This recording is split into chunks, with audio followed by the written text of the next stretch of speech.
Hi, I'm Tim. Welcome and thanks for logging on. If you love this watch, email me, tmosso@thewatchbox.com. It's in the description below. Your purchase and pricing email question line for buying this or any watch you see on any Watchbox platform. Please reach out to me directly. Email tmosso@thewatchbox.com for pricing.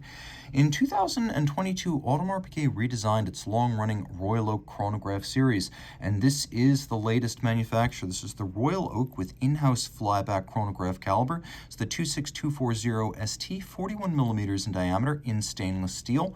It is a lovely watch that measures a compact 12.4 millimeters thick from lug to lug. It measures 51.5 millimeters. If we include the end links of the bracelet now, it's a broader watch at 54 millimeters across the wrist. I throw it on my wrist, which is 16 centimeters circumference. You get a good sense of it. It's a big watch, make no mistake. I've always felt that since the Royal Oaks went to 41 millimeters, that they wear more like junior offshores, and that's certainly the feeling here. Though it's a 41, it really feels more like a 42 or 43 millimeter round watch. That's the impression I get. I would recommend it for a wrist of my size, but no smaller. So I think you need a 16 centimeter circumference wrist. Though if your wrist is perfectly flat across the top, you judge from this down the barrel shot. I might have a little clearance, so you might want to try this on a 15 centimeter circumference wrist. Remember, with our company, you get a 7-day no questions asked return policy if you don't like the way it fits. So you can try before you commit to the buy. Now, it is thin. You can see with a sloped bezel, it'll slide underneath the cuffs. That's not going to be an issue here. This is a versatile watch with steel case and a silver dial. It's a sports watch, it's a dress watch, it's casual if you need it to be. It can also be very formal. A big part of what you get with a Royal Oak is the finishing of bezel, of case, of bracelet. When Gerald Genta designed the first in 1972, he designed it all of a piece. He considered himself first and foremost a jewelry designer.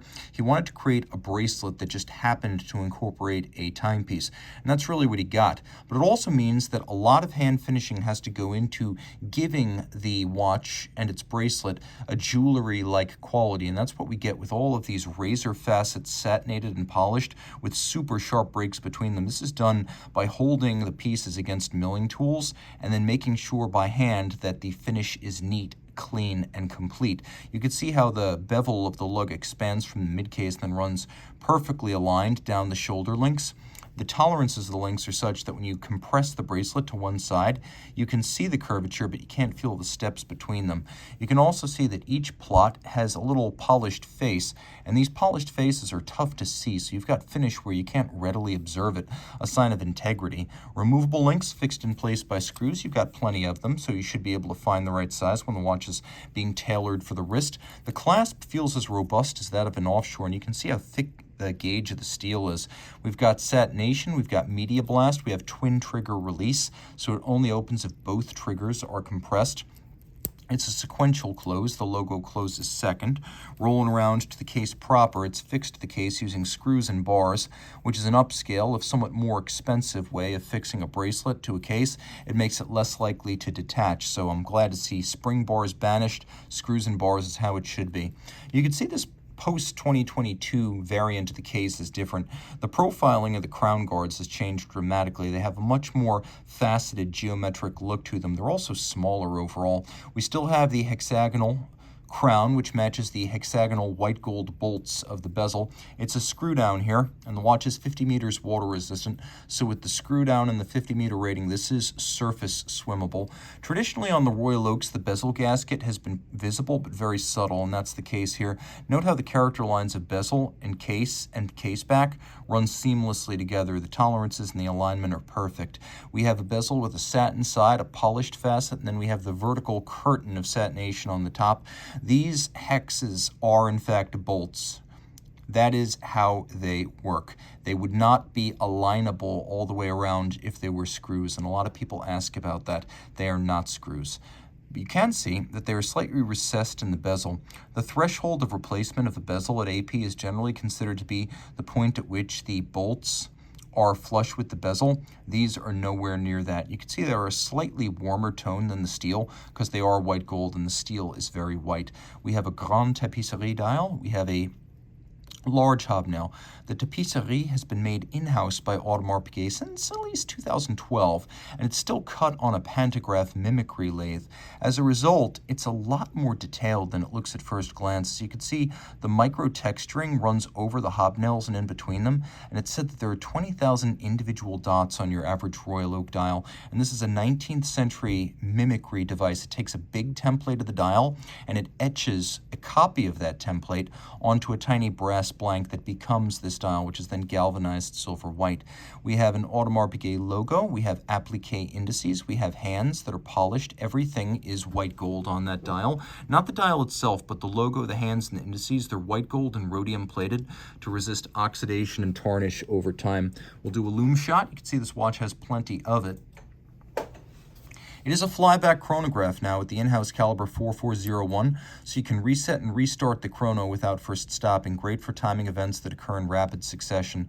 What appear to be screw-down chronograph pushers are actually just protective shoulders. You can operate the system without screwing them in or screwing them out, so it's always readily available. And I must say, the column wheel feel and sound on this movement is among the best I've ever experienced. We do have a hacking seconds function, which is not something historically associated with the old Frederic Piguet-powered AP Royal Oak chronographs, but with the in-house caliber, not only do we gain the flyback, but we gain the hacking function. There is a quick set system, so you could rapidly cycle the date if you wish to do so. One element that I always appreciate, if you look carefully, AP recently has been using the same fonts on its date discs that it uses on tachometers and dial scales. So you can see, for example, that that 1 and that 3 are the same used on the dial, which is a nice piece of design parallelism and attention to detail. The movement is bigger than the old Frederic Piguet, so in addition to being AP's own, it better fills the case back. Now, this is one from 2022. You know that because the custom rotor was only available for 2022. It's the 50-year rotor. It's been skeletonized, black polished, satinated, and then internally beveled. And you can see where those bevels meet. We have a multiplicity of interior angles where bevels meet in a sharp inward crease. Very difficult to do, and the standard of finish of the movement is high, but the highest standard of finish on the movement is this custom rotor, which is 1 year only. Now, the movement is an automatic winder. It's got ceramic bearings for higher winding efficiency and reduced maintenance requirements.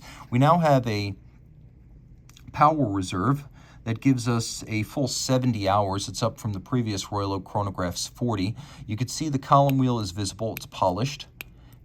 Super action right there. And there is a vertical clutch system, so when the chronograph engages, it does so without any jump or stagger. It is a perfectly seamless engagement, characteristic of vertical clutches. Now, another feature of vertical clutches is that you can just leave them running.